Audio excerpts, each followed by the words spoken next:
Saudariku sekalian saya muliakan, kamu pengen hidupmu bahagia, hidupmu senang, hidupmu tenang, hidupmu damai, perlu ilmu bagaimana cara menyandarkan hatimu, santaikan, rilekskan, sandarkan. Karenanya perlu dengar dengan seksama kajian ini. Mudah-mudahan jadi ilmu yang manfaat untuk hidupmu itu. Yang pertama, poin-poin yang mau saya bahas nih. Saudara sekalian yang saya muliakan, sandaran itu harus sama yang kuat. Siapa yang kuat? Enggak lain, enggak bukan, adalah yang menciptakan semua umat manusia. Namanya Allah. Kenapa ada banyak orang jatuh? Kenapa ada banyak orang terpuruk? Karena mereka bersandar kepada yang tak mampu disandari. Ada banyak orang di atas muka bumi ini sandarannya sama harta. Ketika hartanya hilang, mereka pun jatuh, mereka pun rusak, mereka pun hancur. Ada banyak orang bersandar kepada jabatan, ternyata nggak kepilih. Makanya berapa waktu yang lalu saya baca tuh di kabar berita, pemerintah bersedia mempersiapkan rumah sakit jiwa untuk caleg-caleg yang tak terpilih. Baca juga ya? Ya Allah, kesian. Saudaraku sekalian yang saya muliakan, sebab yang namanya jabatan gak cukup kuat untuk dijadikan sandaran. Yang sudah menjabat sekalipun banyak yang kemudian terguling, terkalahkan oleh jabatannya itu. Banyak perempuan, terutama di kota-kota besar, sandarannya kepada kecantikan. Dia ngerasa saya cantik, suami saya nggak akan kemana-mana. Dia nggak tahu kalau banyak laki-laki itu punya istri yang cantik, nyari yang nggak cantik. Betul begitu ya? Masya Allah. Banyak sandaran dengan kecantikannya. Ia hanya akan berjumpa dengan kekecewaan. Gak cukup kuat, Bu. Dek, kecantikanmu akan hilang bersama dengan berjalannya waktu. Dan lagi pula ia bukanlah sesuatu hal yang cukup untuk menjadi sandaranmu menjalani kehidupan di atas muka bumi ini. Banyak yang sandarannya mah ilmu, saya pinter, tenang aja, saya akan bisa jalani kehidupan ini dengan cara yang paling benar. Ternyata enggak juga. Banyak orang pinter tapi keblinger. Banyak orang pinter tapi ilmunya enggak jadi manfaat bagi hidupnya, apalagi bagi orang lainnya. Lantas apa dan siapa yang selayaknya kita jadikan sandaran, yang tak akan pernah terjatuh meskipun diguncangkan dengan badai kehidupan sebesar apapun. Tak lain tak bukan, sandaran hidup kita adalah Allah Subhanahu wa ta'ala. A'udzu billahi minasy syaithanir rajim. Huwar razzaqu dzul quwwatil matin.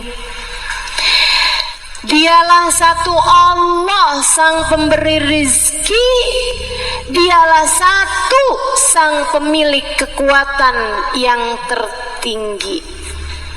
Allah aja yang kuat. Antumul fuqara wallahu huwal ghani. Kalian adalah orang-orang miskin. Kalian semuanya makhluk, pasti perlu sama Allah Subhanahu wa ta'ala. Allah lah satu zat yang kuat, Allah lah satu zat yang maha kaya. Makanya sandarannya mesti sama yang kuat, biar kamu gak akan pernah bisa rubuh.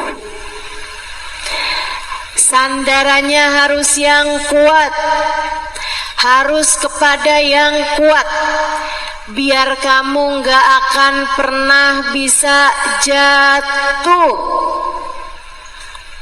Bersandarlah kepada Allah. A'udzu billahi minasyaitonir rajim. Wa ufawwidu amri ilallah. Innallaha basirun bil ibad. Dan aku serahkan urusanku hanya kepada Allah Subhanahu wa taala. Aku bersandar hanya kepada Allah Subhanahu wa taala, karena Allah adalah zat yang maha mengetahui segala urusan hamba-hambanya. Sandaran yang enak sama Allah, karena Allah lah zat yang maha kuat. Udah, gak akan pernah bisa terkalahkan, tidak akan pernah bisa tergoyahkan. Gimana caranya? Tapi saya pengen sandaran sama Allah, tapi gimana caranya? Kedua, kalau kamu bicara tanya gimana caranya, maka yang kedua, penuhilah hatimu dengan keimanan kepadanya. Fahami, gak ada yang punya apapun, gak ada yang punya siapapun selain Allah. Fahami, kamu, hidupmu, matimu, anakmu, suamimu, gurumu, hartamu, hembusan nafasmu adalah miliknya Allah. Inna lillahi wa inna ilaihi raji'un. Kita semua miliknya Allah, dan yang miliknya Allah hanya akan kembali kepada Allah. Semua punyanya Allah. Enak tuh kalau kayak gitu, santai. Ada seorang sahabat dulu, sahabat Nabi kita Muhammad alaihissalam. Satu hari sakit kakinya, datang ke dokter. Kata dokter, wah ini udah busuk, jadi kaki kamu nih harus dipotong.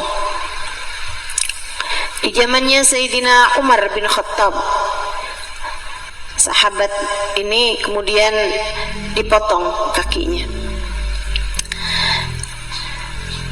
dikasihkan segelas khamr sebelum potong kaki.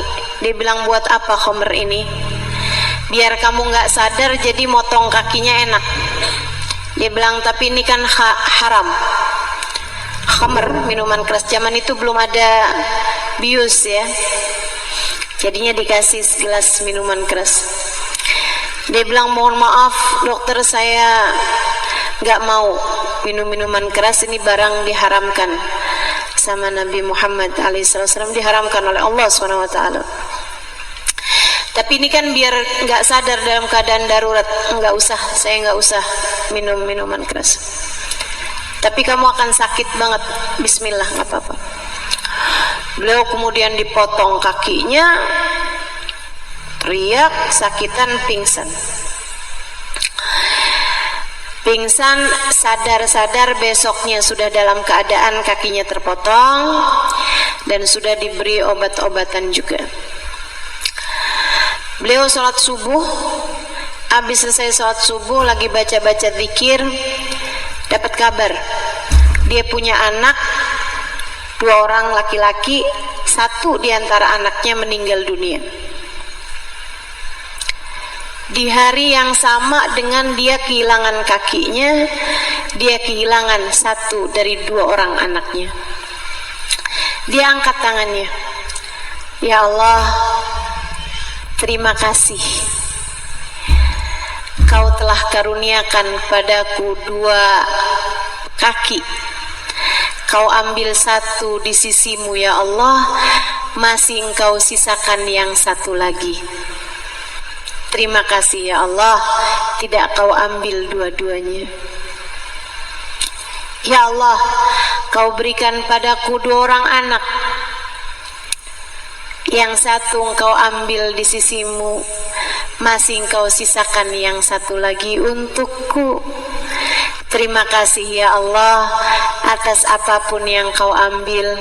Terima kasih ya Allah atas apapun yang Kau sisakan. Tenang. Orang kalau hatinya sandaran sama Allahnya kuat dengan keimanan, faham bahwa tidak ada yang sejatinya milik kita.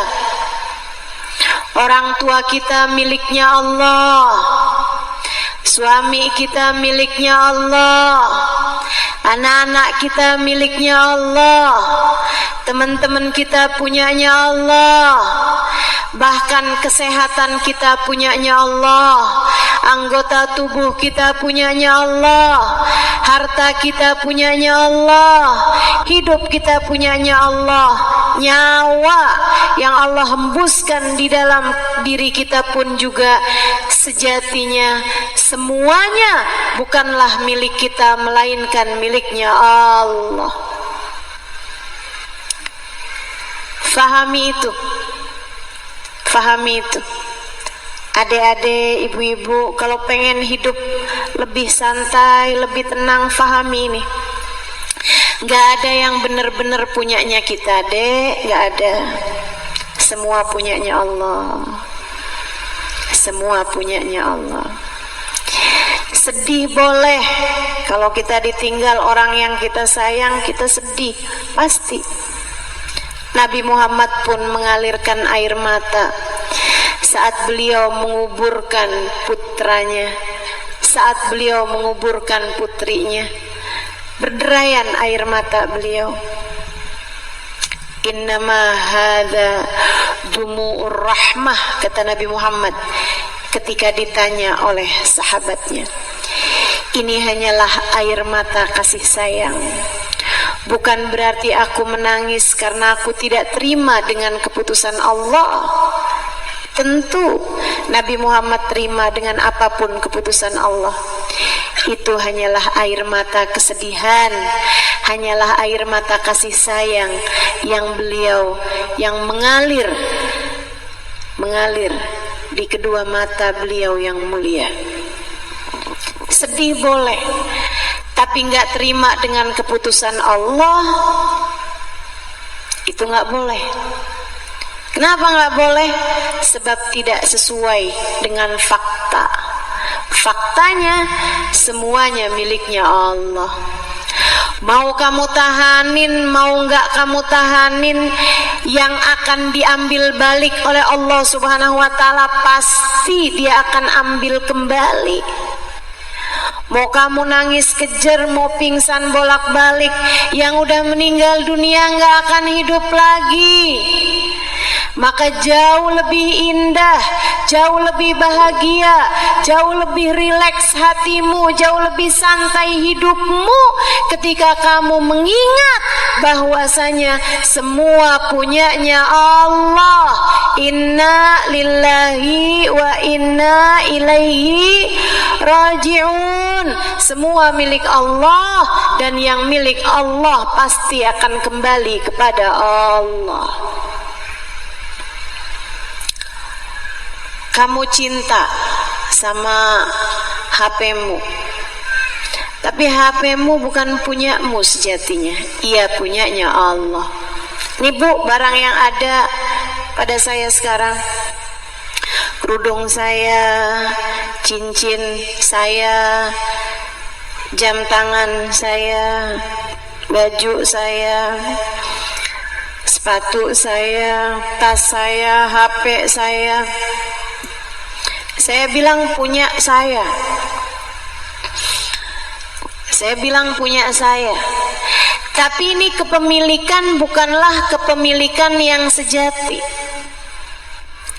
Begitu saya meninggal dunia, begitu seseorang meninggal dunia, Ibu tahu kesunahan dari agama kita, kalau ada orang meninggal dunia langsung dikeluarkan dari pakaian yang dia kenakan, langsung dikeluarkan cincin, gelang, apapun yang melekat di tubuhnya segera dikeluarkan, digantikan dengan kain aja gitu, ditutupi kain aja, kan begitu? Orang sini begitu juga. Kenapa begitu? Kenapa nggak dibiarkan aja dengan pakaian dia? Mau disolat, mau dimandikannya masih besok kok. Oh enggak, sunnahnya segera dikeluarkan dari pakaian yang dia kenakan. Kenapa sebabnya? Para ulama menyampaikan karena yang dia kenakan sudah bukan punyanya dia lagi.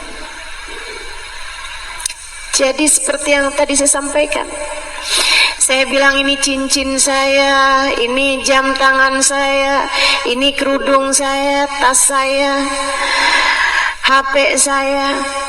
Begitu saya meninggal dunia, segera dikeluarkan cincin saya, jam tangan saya, semua yang saya pakai segera dikeluarkan dari diri saya. Kenapa? Sebab bukan punya saya lagi. Ia adalah milik ahli waris. Karenanya kalau ada orang pakai gigi dari emas, itu juga mesti dikeluarkan. Kenapa gitu? Sebab gigi emasnya itu adalah warisan.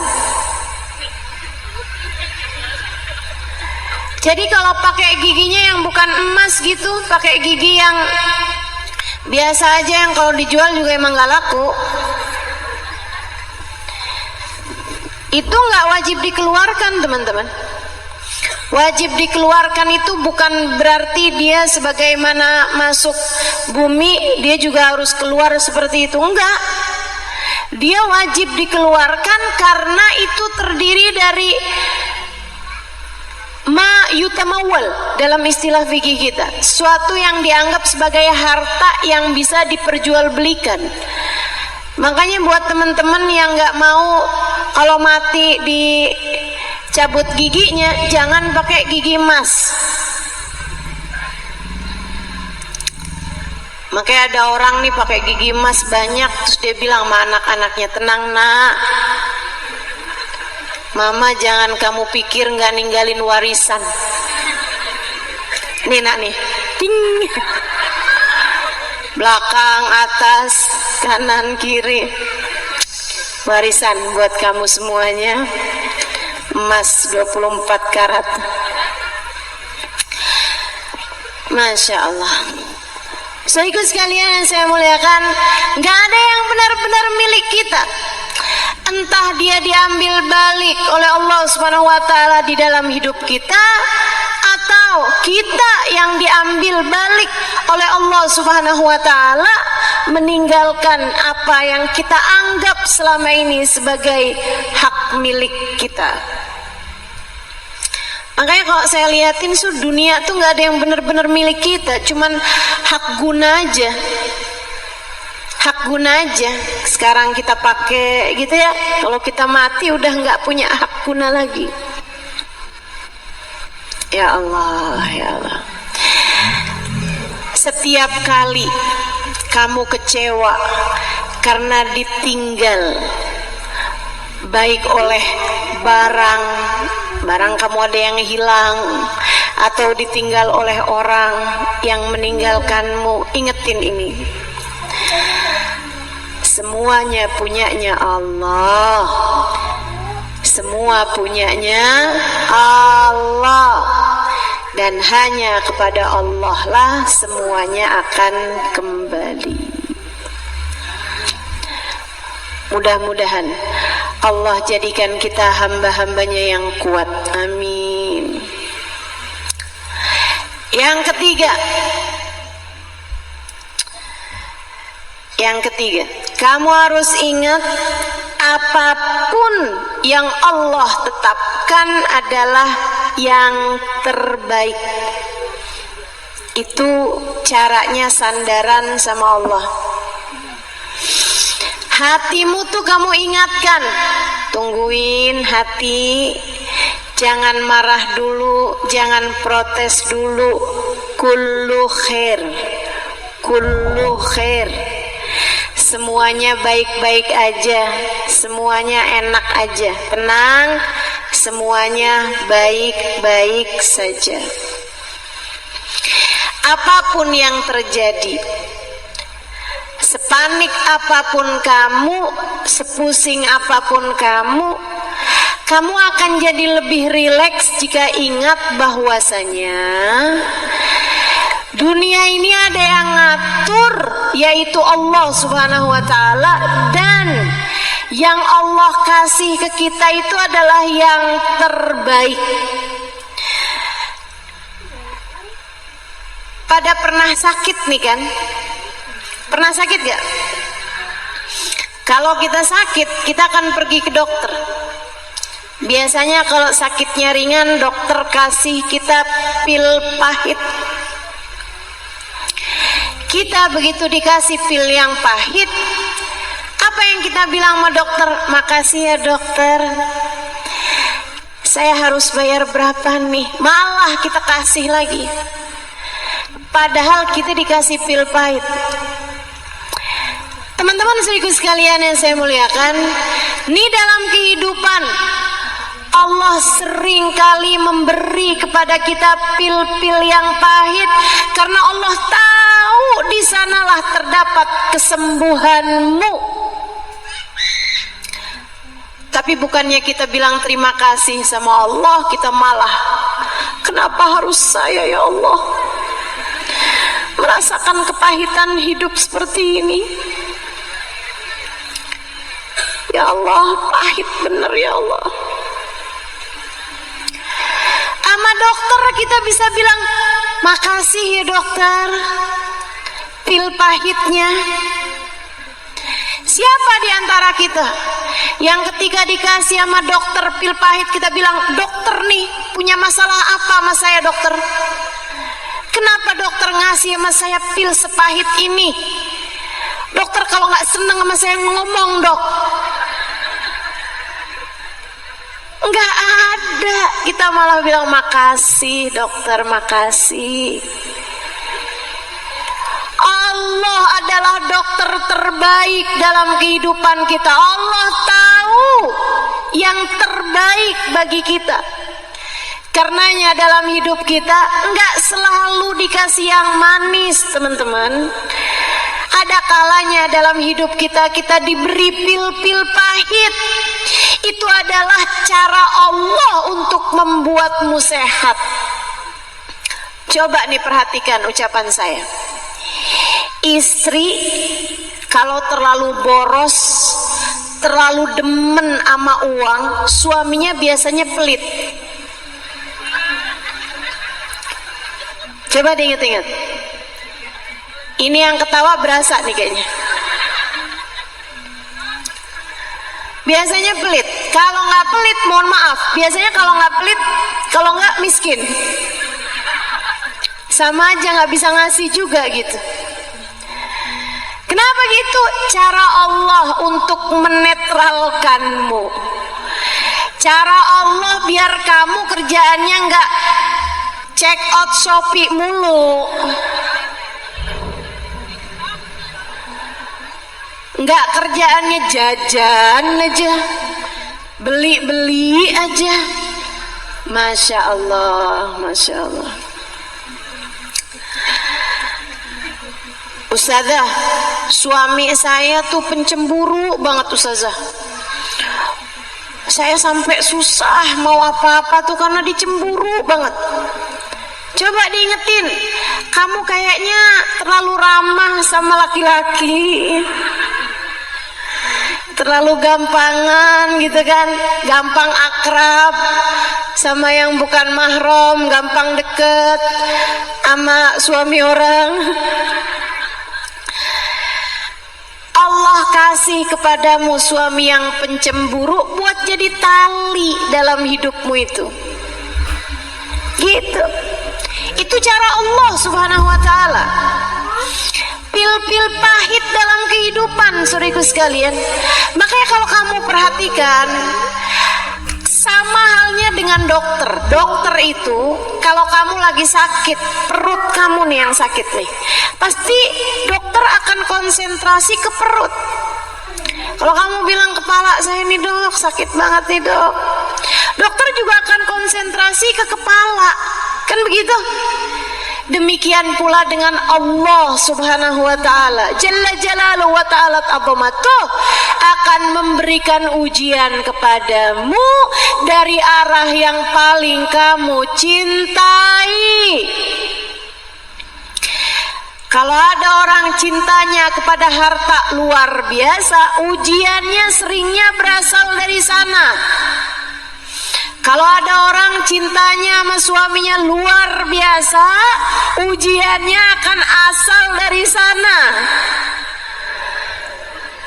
Kalau ada ibu cintanya sama anaknya luar biasa, ujiannya juga akan berasal dari sana. Kenapa?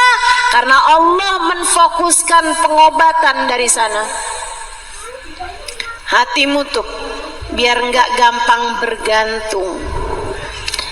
Hati kamu tuh biar jangan gampang, jangan merasa nyaman bersandar kepada selain Allah.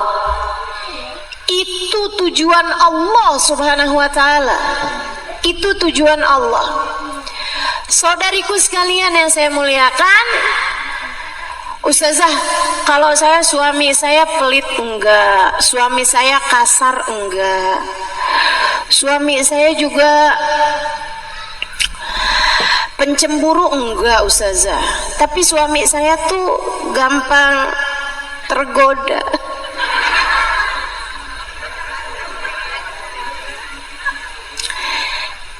Kayak gampang gitu buat tertarik sama perempuan lain. Itu berarti kenapa tuh? Allah kepengen hatimu tidak bergantung kepada suamimu itu. Allah lagi mau ngasih tahu, liatin, kalau cinta kamu buat manusia, liatin,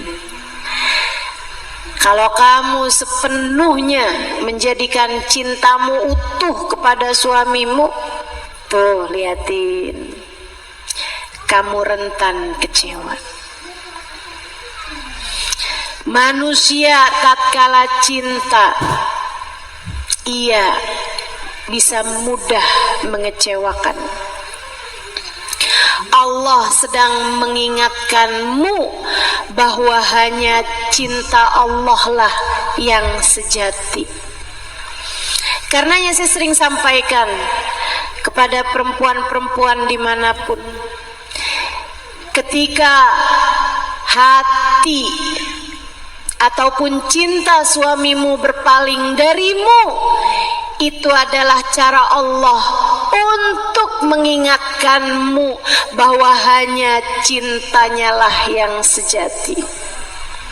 Allah kayak lagi mau bilang, tuh, kalau sama manusia kan gitu, manusia bisa meninggalkanmu, aku tidak. Aku akan selalu ada untukmu. Seringkali Allah memutuskan tali hatimu dengan seseorang. Seringkali Allah mematahkan hatimu dari seseorang. Seringkali Allah membuatmu merasa kecewa dari seseorang, karena Allah hendak mengenalkan cintanya yang sejati. Karena Allah hendak mengulurkan talinya denganmu dan mendekatkan dirimu hanya kepadanya. Saat hatimu patah, itu adalah uluran tali yang Allah ulurkan untuk menarikmu kembali kepadanya.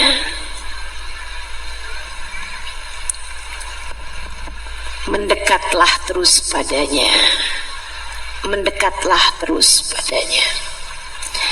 Apapun yang Allah berikan dalam kehidupanmu di dunia, itu adalah cara agar kamu menjadi lebih dekat dengannya. Ambil pelajarannya. Telan pil-pil pahitnya. Nggak apa-apa. Nggak apa-apa. Nggak apa. Dalam hidupmu datang hal-hal pahit, nggak apa-apa teman-teman, nggak apa-apa. Yang bahaya itu kalau kamu salah menjalani ujiannya. Yang bahaya itu kalau kamu salah keputusan-keputusannya. Suami berpaling hati, kamu malah menuju ke dukun. Cinta ditolak, nah itu ngaco. Itu yang bahaya, itu yang jadi apa-apa. Tapi ujian datang dalam kehidupanmu gak akan jadi apa-apa. Pil pahit yang harus kamu rengguk gak akan bermasalah bagimu, gak akan berbahaya untukmu, gak apa-apa. Makanya kalau lagi datang sakit gitu kan, obatin gak apa-apa, tapi kamu harus tahu bahwa sakit ini gak akan berbahaya bagi saya. Bahayanya kalau membuat keputusan yang buruk dengan sakit tersebut, itu baru bahaya. Itu baru bahaya. Tapi kalau ujian yang datang dalam kehidupan kita tuh gak berbahaya buat kita. Karena sang penguji ketika mengujimu, ia tidak mengujimu karena benci. Enggak.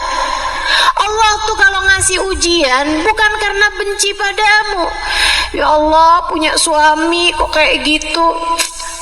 Ya Allah, kenapa sih ya Allah? Kenapa harus saya ya Allah? Kenapa saya nggak dicintai aja olehmu? Kata Allah, justru karena aku cinta padamu, aku mengujimu. Kata Nabi Muhammad, innallaha idza ahabba abdan ibtalah. Allah kalau cinta kepada seseorang, diujinya hamba tersebut. Saya ingat dulu Hubabah Khadijah bintu Syekh Abu Bakar ibn Salim. Datang kawan saya lagi sakit tenggorokan, sampai nggak bisa nelen, sampai susah bicara, sakit, nggak bisa makan, nggak bisa minum, sakit semua kayak radang tenggorokannya. Dia datang kepada Hubabah Khadijah, dia bilang, Hubabah, tenggorokan saya sakit banget, Hubabah doain saya. Hubabah Khadijah, seorang perempuan solehah, saya tuliskan kisahnya di buku Bidadari Bumi yang pertama. Hubabah Khadijah binti Syekh Abu Bakar bin Salim. Saya kasih judul Pesta Agung. Ya kalau saya nggak salah ingat, judulnya Pesta Agung, tentang Hubabah Khadijah binti Syekh Abu Bakar bin Salim dengan kematiannya yang paling indah. Perempuan waliyah, perempuan kekasih Allah Subhanahu wa taala, memiliki derajat yang sangat tinggi di sisi Allah Subhanahu wa taala. Saudara sekalian saya muliakan, kawan saya datang padanya, doakan Hubabah, tenggorokan saya sakit banget. Hubabah Khadijah letakkan tangannya di tenggorokan kawan saya, didoa-doain sama beliau. Tapi habis itu beliau ngomong gini nih, magal sabrik ya hadza, kamu tuh ya sabarnya dikit amat sih. Yang sabar dong nak, dikasih sakit gak apa-apa. Sesekali sakit nggak apa-apa, sesekali sulit, kan kita kan dalam hidup ya, nggak apa-apa. Ada yang benci nggak apa-apa, ada yang nggak seneng sama kita nggak apa-apa, biasa aja, wajar. Makanya saya kalau ada orang bilang tuh, ustazah ada yang nggak seneng sama ustazah, wajar. Ustazah ada orang nggak seneng sama ustazah, oh normal berarti. Alhamdulillah. Emang wajar, mau jadi siapa kita sampai nggak ada yang, sampai semua orang senang semua sama kita. Saudaraku sekalian saya muliakan, Hubabah Khadijah terus bilang sama kawan saya ini, dia bilang, kamu sedikit amat sih sabarnya, yang sabar, yang sabar. Kamu tahu nggak nak, Allah tuh kalau lagi ngasih musibah, lagi ngasih ujian, tanda Allah cinta. Kan kata Nabi Muhammad begitu, innallaha idza ahabba abdan ibtalah. Allah kalau cinta sama seorang hamba, diujinya hamba tersebut dengan ujian-ujian yang sesuai. Nggak ada orang tuh diuji nggak sesuai dengan tingkatan keimanannya, nggak ada. Semuanya sesuai dengan tingkatan keimanannya masing-masing. La yukallifullahu nafsan illa wus'aha. Tidaklah seseorang diuji lebih daripada apa yang mampu dia tanggung. Enggak mungkin, mustahil Allah memberi ujian di luar batas kemampuan. Hubabah Khadijah terus bilang, Allah tuh kalau ngasih sakit tuh tanda Allah cinta sama kamu. Kamu tahu nggak? Saya kalau berapa lama nggak dikasih sakit, saya suka nanya sama Allah, ya Allah, apakah engkau lupa kepada hamba-Mu Khadijah? Ini Hubabah Khadijah. Kalau lama nggak sakit, kalau lama nggak dikasih sakit, Hubabah Khadijah nanya sama Allah, ya Allah, apakah engkau sudah lupa kepada hamba-Mu Khadijah? Luar biasa, hati yang mengerti bagaimana bersandar kepada Allah Subhanahu wa ta'ala. Faham bahwa apapun yang Allah berikan adalah yang terbaik. Dia faham apapun yang terjadi di atas kehidupan ini adalah yang terbaik. Sekali lagi, yang terbaik untukmu. Kamu dikasih itu adalah yang terbaik untukmu. Ini saya nih, saya 20 tahun lebih menikah, belum ada anak. Saya nggak tahu belum ada anak atau nggak ada anak, tapi sampai sekarang nggak ada anak. Saudaraku sekalian yang saya muliakan, saya harus paham bahwa ini adalah yang terbaik yang Allah Subhanahu wa ta'ala berikan kepada saya. Karena saya nggak mengerti, tapi Allah mengerti. Kita dengan akal kerdil kita suka mikirnya yang, tapi kan saya bisa membesarkan anak dengan baik, tapi saya bisa mendidik seorang anak dengan baik, saya punya ilmu untuk bisa mendidik anak dengan baik. Itu kan pikiran kita. Tapi Allah Subhanahu wa ta'ala tidak demikian. Allah tahu yang terbaik, Allah tahu yang kita perlukan, bukan apa yang kita maukan. Nih, kita seringkali minta kepada Allah atau berharap Allah memberi yang kita mau. Padahal Allah tuh nggak gitu. Allah tidak memberi yang kamu mau, tapi Allah memberi yang kamu perlu. Allah tidak memberi yang kamu mau, Allah memberi yang kamu perlu. Karenanya kalau kamu, saya udah doa loh Ustazah, minta dikasih jodoh, tapi doa saya nggak dikabul-kabul. Apakah karena saya ini nggak cukup dicinta sama Allah sehingga doa saya nggak diijabah? Belum tentu begitu, nggak mesti begitu. Terus kenapa? Karena Allah tak selalu memberi yang kamu mau, tapi Allah memberi yang kamu perlu. Kalau kamu belum dikasih jodoh juga, berarti menurut Allah kamu belum perlu. Ada hal lain yang harus kamu lakukan. Sebelum itu, Allah lihat kamu masih perlu buat bakti sama orang tua, bisa. Allah lihat kamu masih perlu buat menyibukkan dirimu mengajar di pondok pesantren. Kalau kamu nikah, mungkin kamu malah akan pergi kemana-mana, akhirnya malah jadi nggak jelas nih nasibnya para santri-santri. Bisa jadi, bisa jadi. Ada banyak hal. Allah tahu, kamu nggak cukup tahu. Karenanya Sayyidina Ali bin Abi Thalib mengatakan, saat aku berdoa dan doaku diijabah, saya senang satu kali. Saya senang, sekali aja senangnya. Saya bahagia, saya senang sekali, kata Sayyidina Ali, satu kali. Tapi kalau saya berdoa dan doa saya tidak diijabah, saya senang dua kali. Saya senangnya double kalau doa saya nggak diijabah. Kenapa gitu wahai Sayyidina Ali? Sebab ketika saya berdoa dan Allah kasih, Allah beri saya apa yang saya mau. Sementara ketika saya berdoa dan doa saya tidak diijabah, Allah kasih kepada saya apa yang Allah mau. Bukan apa yang saya mau, tapi apa yang Allah mau. Dan apa yang Allah mau seringkali jauh lebih baik daripada apa yang saya mau.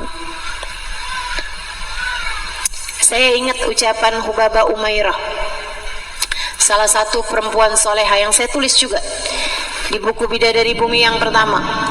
Saya kasih judul Dokter Hati. Itu perempuan, orang setarim, bahkan orang di luar tarim juga, kalau lagi sakit, kalau ada masalah gitu, datang kepada Hubabah Umairah. Ngeliat hati kita, ngeliat apa yang terjadi sama kita, kayak kita ngeliat layar handphone, kayak terang semuanya gitu. Saya pernah bawa rombongan berapa puluh orang ya, ada 20-an lebih orang, ziarah kepada Hubabah Umairah. Namanya aslinya Rugayyah, Hubabah Rugayyah bintul Habib Umar Al-Haddar. Saudaraku sekalian, seorang perempuan sangat salehah. Ayahnya seorang ulama besar. Saya bawa beberapa 20-an orang lebih kepada Hubabah Umairah. Hubabah Umairah, saya hadepin mereka satu-satu. Hubabah Umairah ngelihat mukanya langsung ngasih nasihat yang paling dia perlukan. Saya sampai kadang-kadang mikir, ini Hubabah Umairah ngelihat muka saya ada tulisannya bagaimana ya?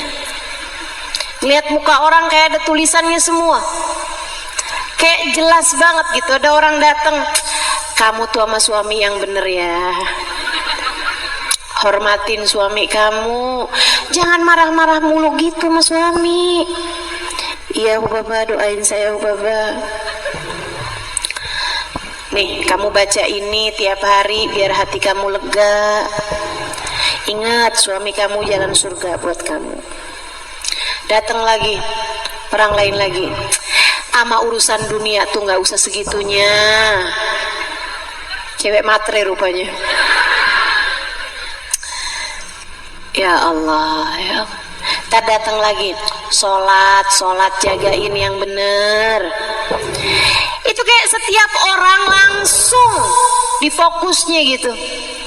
Subhanallah, bisa kayak begitu. Saya bilang, ini perempuan satu ini memang oleh Allah Subhanahu wa taala dijadikan sebagai penebar rahmatnya Allah Subhanahu wa taala, kayak dokter-dokter buat hati manusia gitu. Bener-bener. Habis selesai semuanya, saya kemudian datang. Ini zaman tahun kapan tahu itu ya, 2000 berapa tuh saya datang pada beliau terakhir kali. Sekarang beliau sudah wafat. Ustazah tinggal di mana nih? Kayaknya orang-orang pengen penasaran, pengen pada datang nih. Bapak Umairo udah meninggal dunia bertahun-tahun lalu ya. Dan sampai sekarang masih sangat harum namanya, sangat tercinta di hati warga Tarim. Semuanya yakin bahwa beliau adalah salah satu dari waliyah min auliyaillah. Saya datengin Ubabat, saya bilang, Ubabat doain saya biar saya cepat punya anak. Waktu itu saya baru nikah 3-4 tahun lah gitu. Ubaba bukannya doain saya, beliau nanya gini sama saya, kamu pengen punya anak buat apa, Halimah? Asli ya, saya sering banget dengar orang bilang, Ustazah doain saya biar saya cepet dapet jodoh, Ustazah doain saya biar cepet punya anak. Tapi nggak pernah sekalipun ada orang nanya, kamu pengen punya anak buat apa? Dan kalau ditanya kayak begitu, bingung juga loh jawabnya. Ini adik-adik nih yang doain dong Ustazah biar saya cepet dapet jodoh. Kamu pengen kawin? Iya Ustazah. Ngapain? Ngapain ya? Kayak bingung gitu kan jawabnya. Jadi saya sempat mikir tuh, iya buat apa ya? Saya mikir-mikir, dan karena maaf ya, waktu itu juga saya udah jadi ustazah.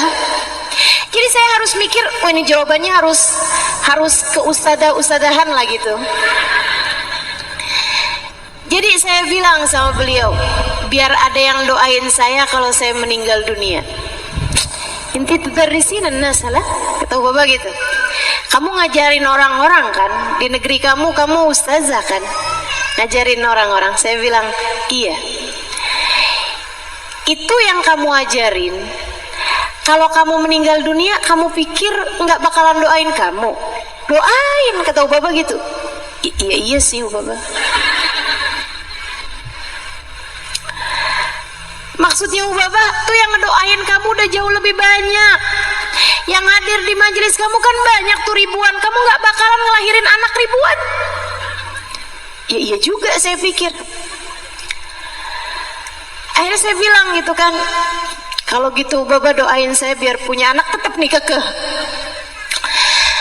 Biar kalau saya meninggal dunia ada yang menggantikan saya untuk mengajar.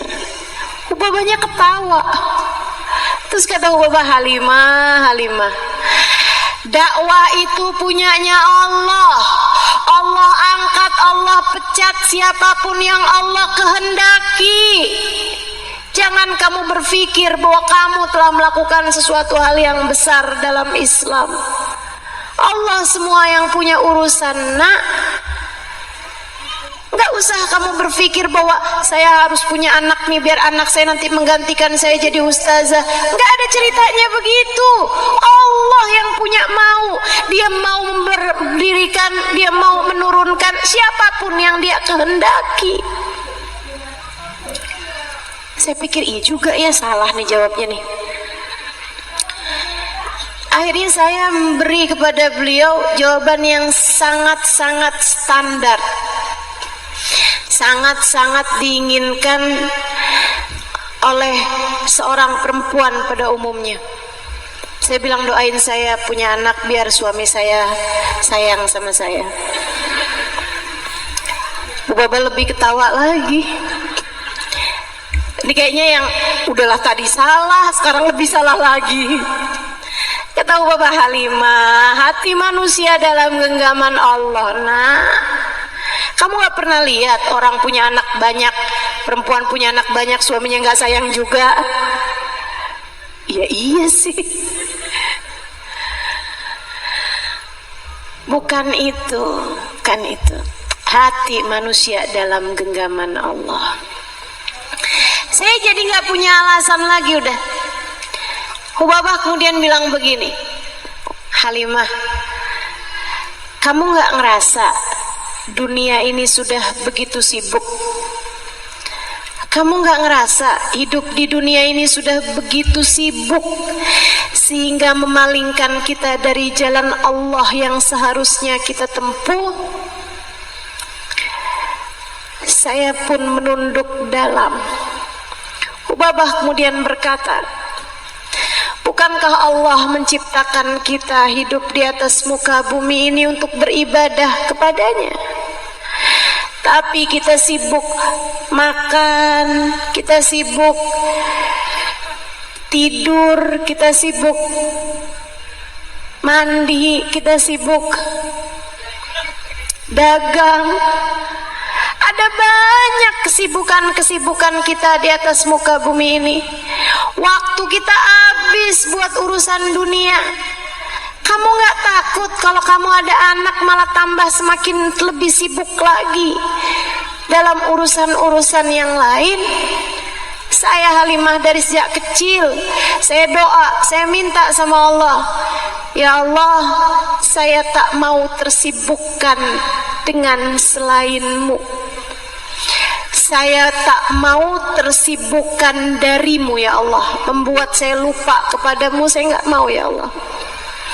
Saya ingin menjadi hambamu yang sibuk hanya denganmu. Ya Allah, jika kiranya kalau saya punya suami menyibukkan saya darimu, jangan kasih saya suami. Kuat banget gak hatinya tuh? Tapi ternyata gak gitu, kata Hubabah Khadijah.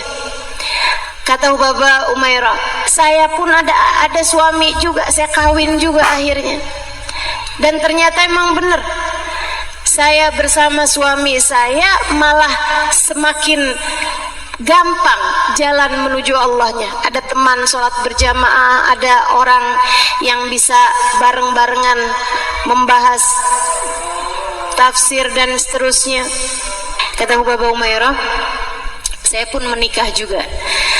Dan memang benar ternyata menikah tidak membuat saya lalai dari Allah, malah justru jadi punya teman untuk bersama-sama di jalan Allah. Doa saya pun saya ganti. Kata Hubabah Khadijah, ya kata Hubabah Umairah, ya Allah, jika engkau tahu bahwa kalau saya punya anak, saya akan tersibukkan denganmu, tersibukkan dengan selainmu, tersibukkan darimu, maksudnya banyak lalainya dari Allah Subhanahu wa taala. Ya Allah, jangan kasih saya anak. Kata beliau begitu. Beliau bilang, dan saya sampai sekarang gak ada anak, Halimah. Begitu para hamba-hamba tercinta di sisi Allah, dengan pemahaman mereka bahwa apapun yang Allah tetapkan adalah yang terbaik. Saudaraku sekalian, yang keempat, kalau kamu ingin hidupmu rileks dengan menyandarkan hatimu hanya kepada Allah Subhanahu wa taala, jangan jauh-jauh dari zikir dan doa. Kamu harus punya zikir harian, dan kamu jangan jarang-jarang berdoa, jangan sedikit doa, jangan. Kamu harus sedikit-sedikit berdoa, jangan sedikit doa. Dikit-dikit doa itu yang seharusnya kita lakukan. Jangan doanya sedikit. Dan harus punya zikir harian. Kak, Dek, Nak, jangan tinggalkan zikir pagi sore.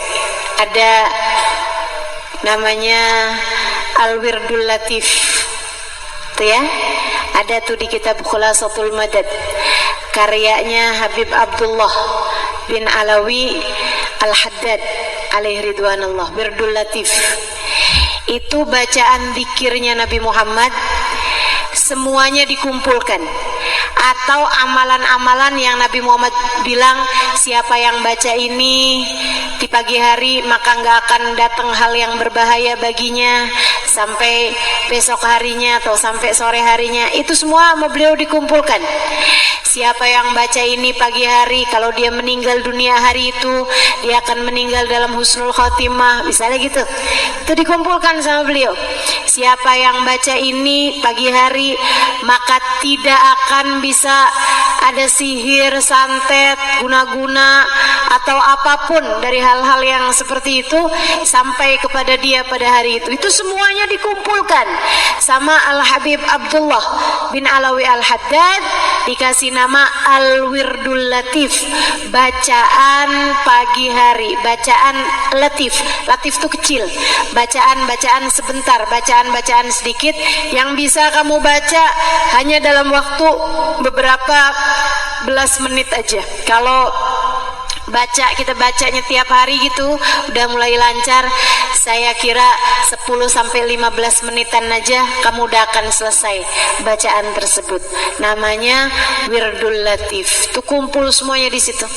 Kita minta ya Allah hari ini, sepanjang hari ini jangan kasih kami hal-hal yang tidak menyenangkan. Kita baca Rabbi a'udzubika min hamazati syayatin wa a'udzubika Rabbi an yahdunun. Ya Allah, jauhkan kami dari bisikan setan, jauhkan kami dari kehadiran mereka. Tuh kalau kita baca tiap hari, tiap pagi kita baca, insya Allah sepanjang hari tersebut Allah akan jaga kita, Allah akan lindungi kita, Allah akan jadikan kita rileks sandarannya kepada Allah Subhanahu wa taala, sebab Allahnya berkenan untuk kita bersandar kepadanya. Baca zikiran-zikiran tersebut. Doa, jangan lupa buat doa. Serahkan urusanmu kepada Allah. Keluar rumah baca doa Bismillah, amantu billah, tawakkaltu ala Allah, la haula wala quwata illa billahil aliyil azim. Doa. Jangan jauh-jauh dari doa.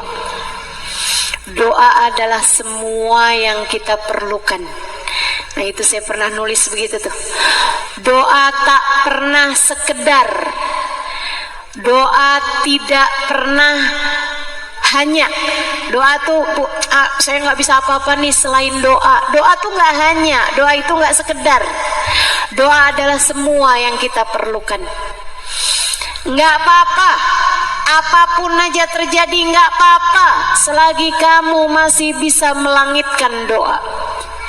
Kalau badai kehidupan membuatmu terjatuh, itu adalah saatnya kamu letakkan dahimu di tanah, sujud, kemudian berdoa kepada Allah Subhanahu wa taala. Saat-saat terindah seorang hamba kepada Allah Subhanahu wa taala Tuhannya, Nabi Muhammad menyampaikan aqrab ma yakunul 'abd min rabbih wa huwa sajid fa'akthiru fihi du'a faqamin an yustajaba lah. Tempat terdekat seorang hamba dengan Tuhannya adalah saat ia sujud kepada Allah, maka perbanyaklah doa dalam sujudmu, sangat mungkin doamu dijabah oleh Allah. Doa. Sampai Sayyidina Umar bin Al-Khattab mengatakan, saya tak takut doa saya tidak diijabah. Saya hanya takut saya tidak lagi diperkenankan Allah untuk berdoa. Sayyidina Umar bilang begitu. Saya nggak takut doa saya nggak diijabah. Yang saya takutkan adalah saya nggak diizinkan lagi oleh Allah untuk berdoa. Karena doa itu juga diizinkan apa enggak sama Allah, teman-teman. Kita di saat berdoa tuh, Allah artinya sedang mau untuk mendengarkan doa-doa kita. Allah sedang mau untuk mendengarkan kita memanggil-manggil namanya. Allah sedang berkehendak, Allah berkenan untuk mendengarkan, kemudian mengijabah doa kita dengan caranya. Dengan caranya, bukan dengan cara kita. Maka jangan jauh-jauh hidupmu tuh dari berdoa. Saya selalu sampaikan, sering-seringlah berdoa. Meski andai doamu tidak diijabah sekalipun, doa membuat hatimu tenang. Doa membuat hati kita tenang. Jadi sandaran yang enak, banyakin zikir, banyakin doa. Dan yang terakhir, kalau kamu kepengen hidupmu tuh sandarannya enak sama Allah Subhanahu wa taala, saudariku sekalian yang saya muliakan, titipkan apapun kepada Allah. Titipin sama Allah. Itu diantara doa tadi itu adalah kita titipkan sesuatu pada Allah. Allah itu seindah-indah zat yang dititipi. Allah tuh kalau dititipi apapun tidak akan mengecewakan. Enak kalau nitip apa-apa sama Allah. Makanya Bu, yang pada punya anak, daripada kamu galau-galau nggak jelas kepikiran anak, overthinking urusan anak, jauh lebih gampang bagimu, lebih mudah bagimu, kamu titipkan anakmu kepada Allah Subhanahu wa ta'ala. Kamu bilang, ya Allah, Engkau memerintahkanku untuk menjaga diriku dan keluargaku dari api neraka. Ya Allah, jangankan jagain anak-anakku dari api neraka, jagain diri sendiri aja saya seringkali gagal melakukannya. Aku mohon padamu ya Allah, tolong jaga diriku, tolong jaga anak-anakku. Kami titipkan semuanya kepadamu. Jagalah kami ya Allah, seperti mana Engkau telah menjaga hamba-hamba tercinta di sisimu. Titipin sama Allah. Adik-adik yang belajar banyak ilmu, hafalanmu, ilmumu, titipin sama Allah, dek. Titipin sama Allah. Agar ilmumu menjadi sesuatu yang bermanfaat di saat diperlukan. Di saat diperlukan kamu jadi ingat. Kadang-kadang tuh lagi panik, lagi keadaan genting, lagi darurat tuh kita suka lupa sama ilmu-ilmu kita gitu. Ada orang lagi panik gitu ya, disuruh baca doa, malah doanya Allahumma barik lana fima razaqtana wa qina adzabannar. Kadang kalau lagi panik doa semua lupa, apaan ilmu kita semua lupa. Makanya biar ilmumu manfaat gitu, tiap habis ngerti sesuatu ya Allah titip ya Allah. Semuanya pada Allah Subhanahu wa taala. Teman-teman saya sekalian, sebagai bagian terakhir saya mau cerita. Satu hari ini di Tarim, waktu saya masih tinggal di sana, saya tinggal di rumah kontrakan, tapi saya ngajinya pesantrennya di Daruz Zahra gitu, tapi saya tinggalnya di luar. Satu hari sesudah saya cuci baju, saya jemur semuanya tuh, saya mau turun, mau pergi ke majelis, mau pergi ke Daruz Zahra, ada kajiannya Hubabah. Abisnya saya jemur semua jemuran saya anak santri, anak kos-kosan, anak perantau, memang biasa tuh kalau belum semuanya kotor belum nyuci. Jadi itu lemari saya kosong, semua bajunya aja di atas jemuran semuanya. Di saat saya mau turun, saya lihat angin dari kejauhan. Kalau di negeri Arab tuh angin suka kelihatan kalau mau datang. Wah udah tuh, bawa sampah itu semuanya dibawa tuh, masih angin. Waduh, saya dari kejauhan saya liatin, waduh angin tuh. Dari atap kan ya, dijemurnya di atas sutuh. Saya takut aja tuh angin menerbangkan baju saya. Nanti saya pulang, saya nggak punya baju.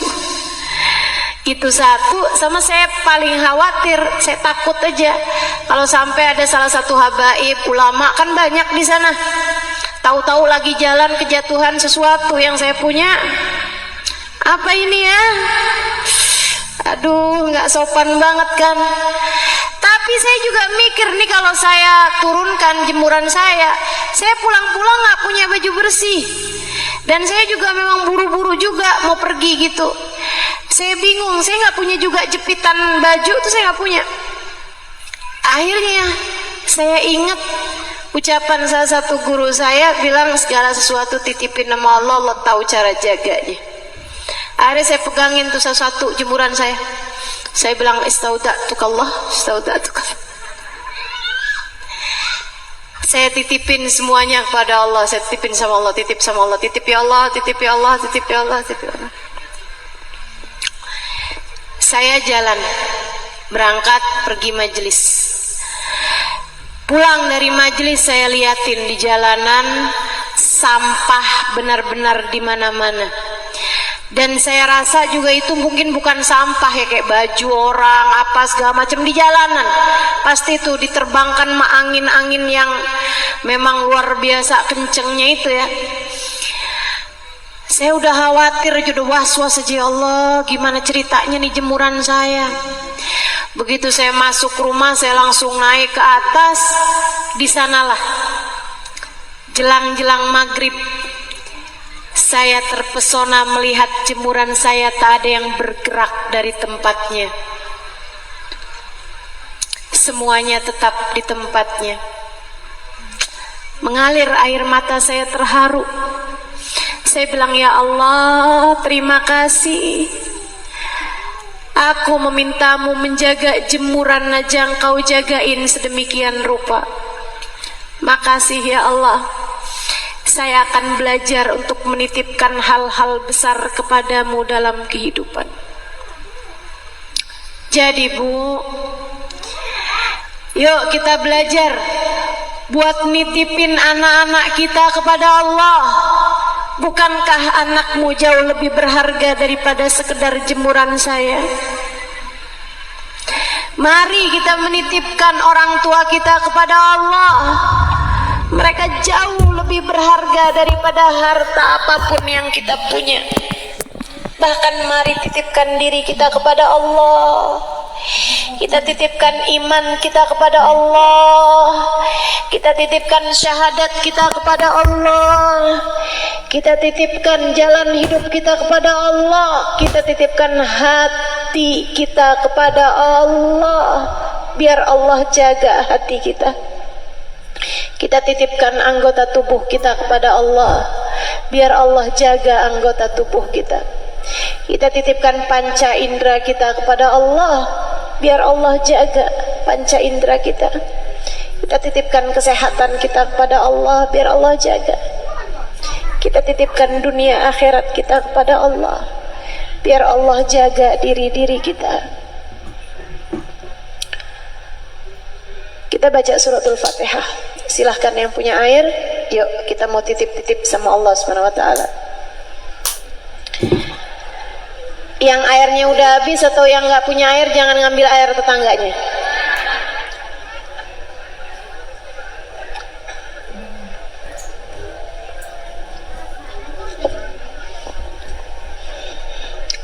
Ini jam-jamnya Sayyidah Fatimah, jamnya Sayyidah Fatimah.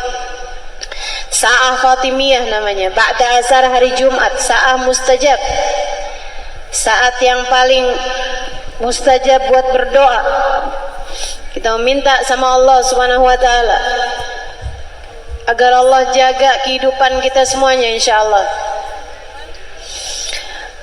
Al-Fatihah hadratin Nabi Muhammad sallallahu alaihi wa alihi wasallam wa jamil anbiya wal mursalin wa ulil kauni ajmain wa khususan larui Sayyidah Fatimah Az-Zahra radhiyallahu ta'ala anha wa ardaha, anna Allah yaghfir laha wa yarhamha wa yu'li darajatiha fil jannah wa yanfa'una barakatiha wa asrariha wa anwariha wa ulumiha wa nafahatiha fid din wa dunya wal akhirah.